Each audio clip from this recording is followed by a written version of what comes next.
What is up, all you gamers, YouTubers, roughnecks, and all you sports enthusiasts out there? It's your boy DL Rico. I just got done watching the Game 4 of the NBA Finals. First, just wanted to apologize. I tried making a video for Tuesday's game after Game 3, and then I tried to make another video yesterday using the footage that you see here, Smash Brothers Brawl, the walkthrough.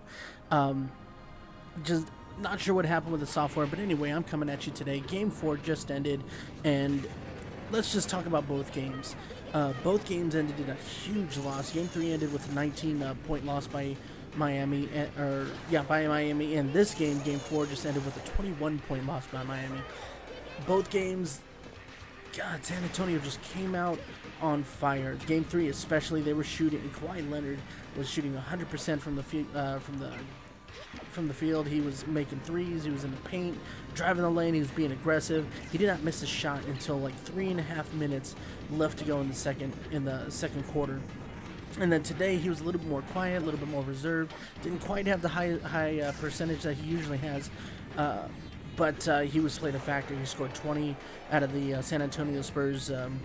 Of the 20 San Antonio Spurs points, which was the most of the team. Every single person, all 13 people on their roster, was able to score, contribute, and make plays for their team. It's an absolute amazement to me to watch them go through the motions like this. There's really, I just don't even know how to describe it, because first of all, it's the Miami Heat. When you think about the Miami Heat, it's the big three. Everybody thinks of LeBron James. You know, they call him the greatest person in all of basketball right now, and it's just, there's no answer. Like, there's just nothing. He is totally powerless right now. It's just shocking to watch him in this kind of light.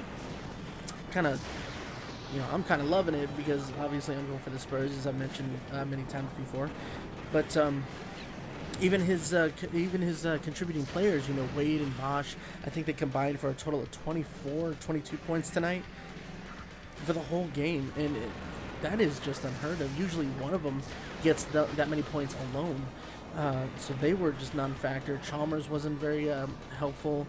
Udonis Haslem actually made an appearance this game. Didn't play very many minutes, but the crowd was hoping to get back into this game. You could see some life in them. The crowd for both games 3 and 4, absolute stunned and absolutely just shocked by what they were witnessing.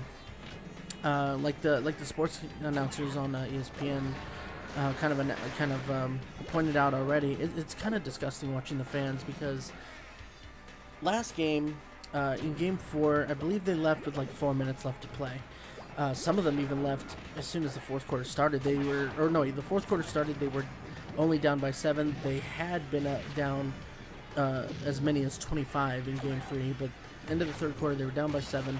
So crowd was like pretty live into it, but once San Antonio set into their little rhythm and got into their offensive flow, the crowd just up and left. And today, I think there was 8 minutes left in the fourth quarter. They were down probably about between 18 and 21, and they were already filing out. And it's like, when you think about it, Miami Heat is notorious for making huge game comebacks, and with 8 points left in any game, there's always a chance. Like, you have to have faith that there's always a chance for the Miami Heat to come back. In this instance, there were just too many weapons. There was too much of a rhythm and too much of a forceful motion. They were just like a locomotive on full steam, and there was no answer from the Heat's defense in order to contain what San Antonio Spurs were outputting.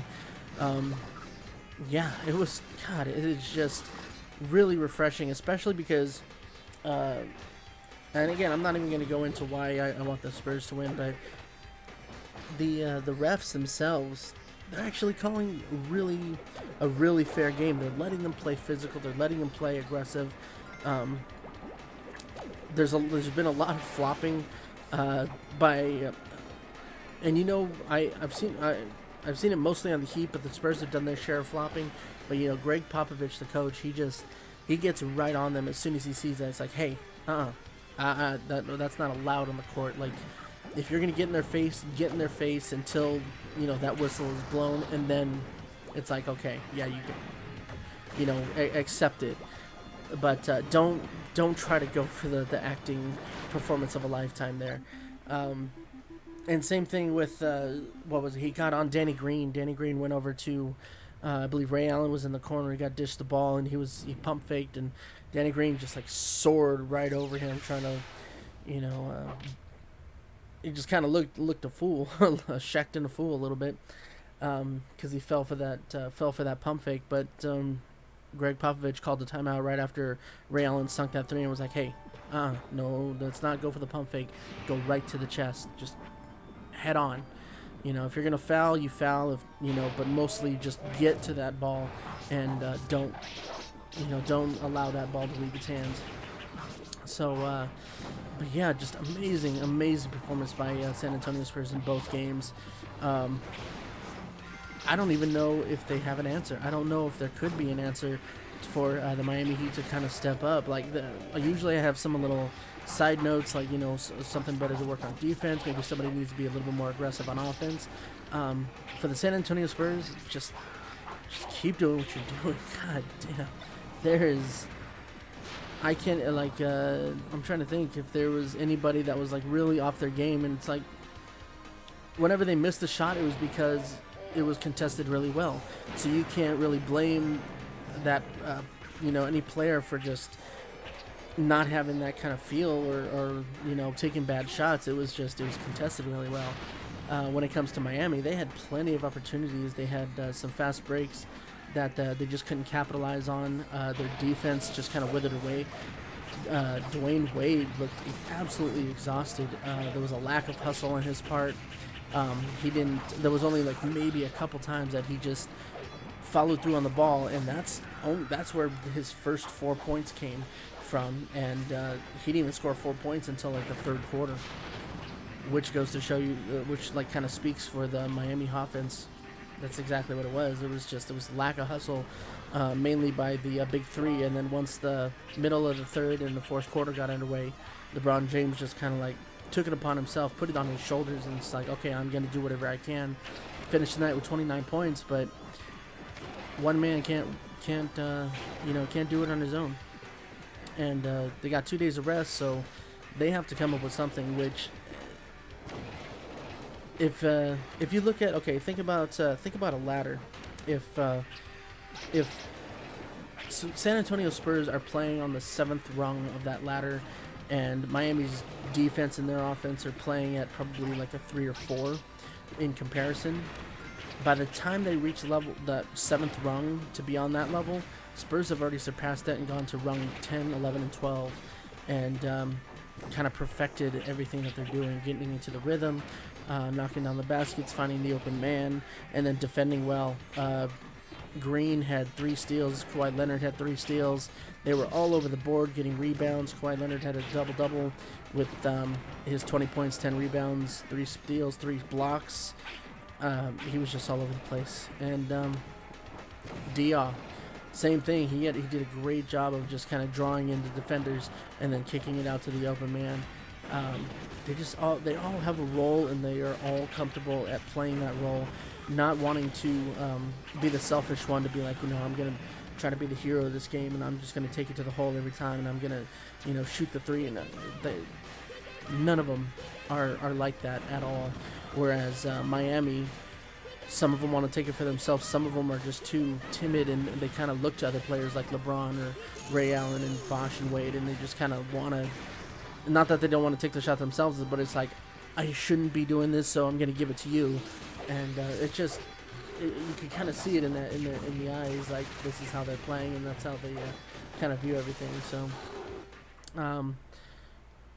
if I were a Heat fan, I'd be totally pissed, and I would totally be just like dumbfounded, because there just really is no answer to that San Antonio Spurs offense once it gets in that rhythm and starts blowing full steam ahead.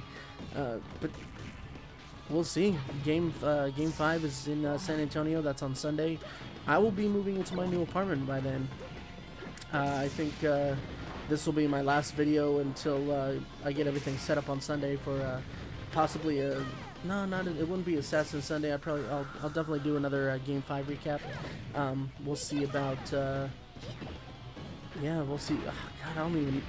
if the San Antonio Spurs continue to play like the way they did today, there will not be a game 6 or 7. They're just wow, this could really be the end of the big three. Oh, which actually goes back to what I was thinking about with the Heat fans. This could quite possibly be LeBron James' last game as a Miami Heat, as a player for the Miami Heat. There's a lot of talks about him moving, going to a different team, possibly even going back to Cleveland. So as a Heat fan, why are you leaving the fourth quarter with 8 minutes left to play with this in the back of your mind? Like, dang, this could be the end of this era. And LeBron James, I might never see LeBron James play again. Like, show some gratitude. Like, don't. Yeah, it's tough. It's tough watching a loss. I know I don't enjoy it. If my team's getting blown out, I don't talk to friends. I don't look at Facebook because I know a lot of people hate the teams that I like. But I kind of isolate myself, and that's how I deal with it. But I don't walk off. I would never walk off and walk away from my team. I don't shut off the game if it's a blowout. I don't turn off the radio and stop listening.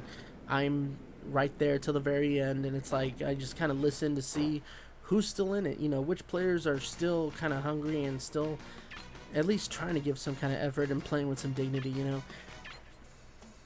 The Heat fans have none. And there's only one thing that could be really said about that, and that's just they're bandwagoners.